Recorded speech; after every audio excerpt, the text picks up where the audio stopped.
Kiwi versus బొప్పాయి, ఏది తింటే ప్లేట్లెట్ కౌంట్ ఫాస్ట్ గా పెరుగుతుంది? ప్లేట్లెట్ల స్థాయిలు తగ్గడానికి చాలా కారణాలున్నాయి. బొప్పాయి, కివి ఈ రెండు ప్లేట్లెట్లను పెంచడంలో సహాయపడతాయని చెబుతారు. కివిలో అధికంగా విటమిన్ సి, పోలేట్ ఉన్నాయి.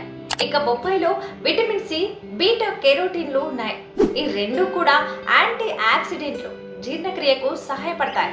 వాపును తగ్గిస్తాయి. ప్లేట్లెట్ల స్థాయిలు తగ్గడానికి అనేక కారణాలు ఉండవచ్చు. అయితే ప్లేట్లెట్లు మీ రక్తంలో ఒక ముఖ్యమైన భాగం. ఇది రక్తస్రావం ఆపటానికి, గాయాలు మానడానికి, రక్తం గడ్డకట్టడంలో సహాయపడుతుంది. ఇక మీ ప్లేట్లెట్ కౌంటును పెంచడానికి అవసరమైనటువంటి చర్యలు తీసుకోవటం చాలా ముఖ్యం. ఇక ఇవి మందులు లేదా కొన్ని ఆహారాలు రెండు కావచ్చు. చాలా మంది ప్లేట్లెట్ కౌంట్ పెరగడానికి బొప్పాయి తింటే మంచిదంటారు. మరికొంతమంది కివి తినాలని సలహా ఇస్తారు. అసలు ప్లేట్లెట్ కౌంట్ను పెంచడానికి కివి లేదా బొప్పాయి ఏది మంచిదో ఇప్పుడు తెలుసుకుందాం.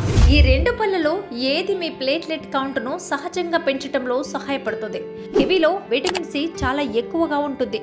ఇది రోగ నిరోధక శక్తిని పెంచడానికి సహాయపడుతుంది. అలాగే కొల్లాజిన్ రక్త నాళాల బలానికి కూడా సహాయపడుతుంది.